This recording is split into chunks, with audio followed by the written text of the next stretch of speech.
That inner voice saying you're not good enough, it's not a personality flaw. It's a faulty brain circuit.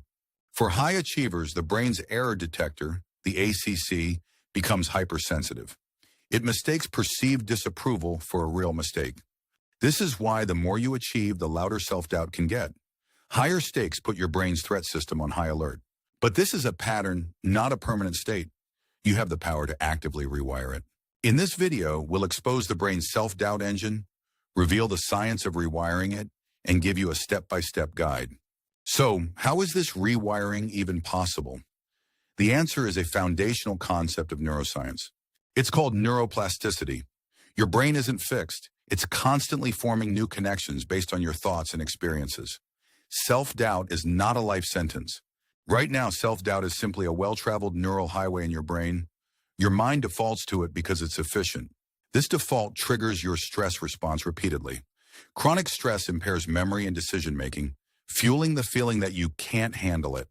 The goal isn't to fight the old path, but to build a new, stronger confidence pathway until it becomes the brain's preferred route. Okay, our brains can change. But why do they get so stuck on self-doubt in the first place? It comes down to a few key systems. Your brain has a filter called the reticular activating system. If you subconsciously believe you're unworthy, your brain will actively search for evidence to prove it. Your inner voice is a tool, and its tone is set by brain chemistry. Cortisol activates defensive language. What if I fail? Dopamine supports progress. I'm getting there. This creates a cycle. The filter finds negative evidence, the inner voice becomes defensive, and we ruminate. But why does that worrying feel so much like preparation? Let's talk about the rumination trap. It's one of the most deceptive forms of self-doubt.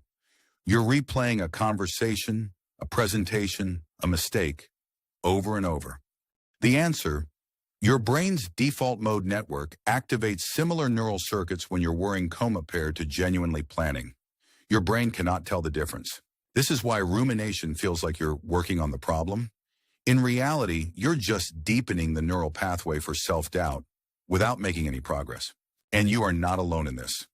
An estimated 85% of Americans suffer from low self-esteem. Your brain believes everything you tell it without question. So, we just need to give our brains more positive evidence, right? Unfortunately, it is more complicated than that. Paradoxically, high self-doubters feel worse when asked to list many positive achievements versus just a few. The effort makes each one feel less significant. And to add another layer, not all self-doubt is bad. In small doses, it can be a stimulus to learn more and prepare better. The real problem isn't the feeling of doubt itself. It is the chronic, paralyzing loop that prevents action. So if our brains are wired this way and overthinking just makes it worse, how do we actually break the cycle? The answer is surprisingly simple. Action. Action rewires the brain faster and more effectively than thought alone. Overthinking keeps you on old neural paths. Action forces the brain to build new ones. Recall that hypersensitive error detector, the ACC? Action provides it with new, real-world data that is harder to dispute than a thought, proving you are capable. And remember how your brain can't tell the difference between worrying and planning? Taking a small step breaks that loop and activates your brain's task-positive network. This is neuroplasticity in its purest form. Each action is a vote for a new you. You are physically laying down the tracks for a new neural pathway of confidence.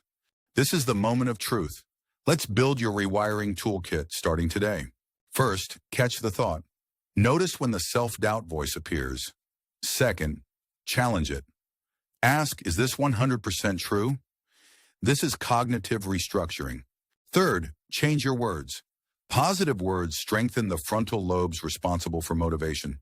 Swap "what if I fail" with "what can I learn from this?" Fourth, change your body. Stand tall. Confident posture is proven to decrease the stress hormone cortisol and increase testosterone. Your body can lead your mind. These aren't just tricks. This is a manual for rewriting your brain's code, and you are the architect of your own mind. And the most powerful secret: your brain doesn't differentiate between natural and practiced confidence.